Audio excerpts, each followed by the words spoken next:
The story begins in southern Erie County at the home of Jay and Wanda Zimmer. It's about a steel bracelet that they've worn for 40 years. It was like $5, and so I bought 2 of them. She kept one of them. That was in 1970. 8 years later, in 1978, Jay and Wanda were married. And then my husband asked about it, and then that's when he asked me if he could wear it. It felt like the right thing to do.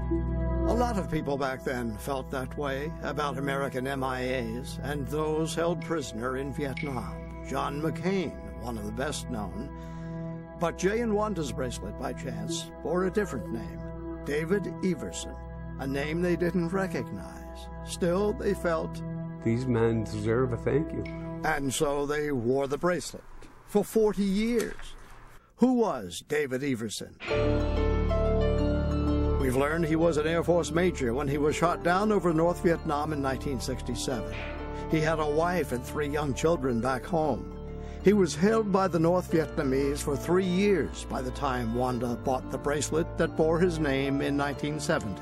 I wore it because everybody was wearing them at that time. Jay has worn the bracelet since 1978. His wrist would get raw and get so sore, and I'd say, would you get that off? It's hurting you. I just kept wearing it for the sake, making sure that these guys weren't forgot. For 40 years, Jay and Wanda honored David's memory. In late August, they visited the Vietnam Memorial in Washington. They were stunned by what they learned. I was anticipating that he was going to be on the wall. But after finding out that he wasn't there, it made a big difference. Then it got to the point where I had to find out if he was alive. And then finding out later on in that afternoon that he did come back, but not for sure if he was still alive to this day. So it was kind of tough. That ought to do it. Jay and Wanda asked us to help them learn what happened to the man whose name was part of their lives for so long. After a few days, we found he was alive and well and living in a small town just south of Minneapolis, age 79. It's fantastic. We reached David by video conference call. Colonel David Everson was freed at the end of the war in 1973. He'd spent nearly 6 years in a North Vietnamese prison, a year and a half in solitary confinement. What sustained you through all those years? The thoughts of family and children and eventually getting out. When you came off a plane, you saw your family.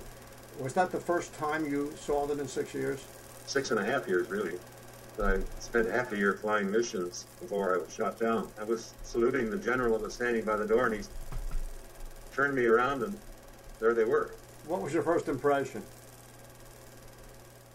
How big the kids were. David's wife, Carlene, took his wedding ring from a chain around her neck where she had kept it and placed it on his finger. And I knew then I wasn't being divorced. And that thought was in the back of your mind. A lot of the guys got a letter from their wife telling them they were divorcing him. Carlene died 7 years after his release in 1980. I'd like to speak to David Everson, please. This is Jay Zimmer. This is Dave Everson. We put Jay and Wanda in touch with a man whose name they wore on their wrists for so long. I'd just like to say thank you very much for your service. I don't know if you want this bracelet. I would like to give it to you and your family if it's all possible. Yes, it certainly is. We'd be glad to have it. It's a little overwhelming that somebody wore that for 40 years. It's been with me when my children were born and been with me for a lot of occasions. I know that there were people that never did forget. It's just amazing that he survived it. Having found him and being able to talk to him, speaking with him on the phone, and maybe by chance someday actually getting to meet him, that's awesome. This is a story of war and remembrance and honor and respect and gratitude. For Jay Zimmer, though, the story began a long time ago, long before he put on that bracelet. He grew up here in the village of Springville, lived with his family in this house on North Road. A friend named John Ellis lived right next door. Yep, right next to each other. 20 feet away. John's brother Jerry still lives in the house. Back hill, we used to sled. But John left the neighborhood and joined the Marines. He died in Vietnam in 1969. He was 19. You know, he passed away and I didn't have to go. It just stuck with me. John was the first service person from Erie County to die in Vietnam. So that was a great impact on the whole community.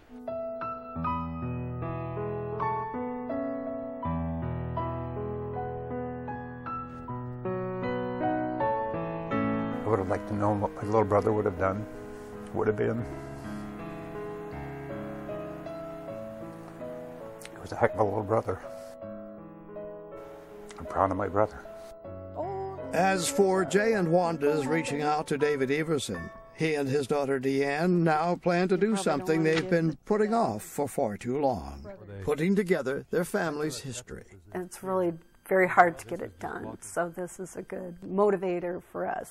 People that are fighting our war now, keep them in mind. People like us appreciate what they're doing.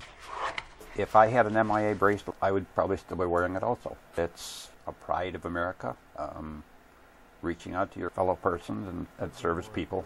They wore the bracelet for 40 years to honor all veterans, those who went to war and returned, and those who went to war and did not, bound together in gratitude and remembrance by a band of steel. Rich Kelman, Channel 2 News.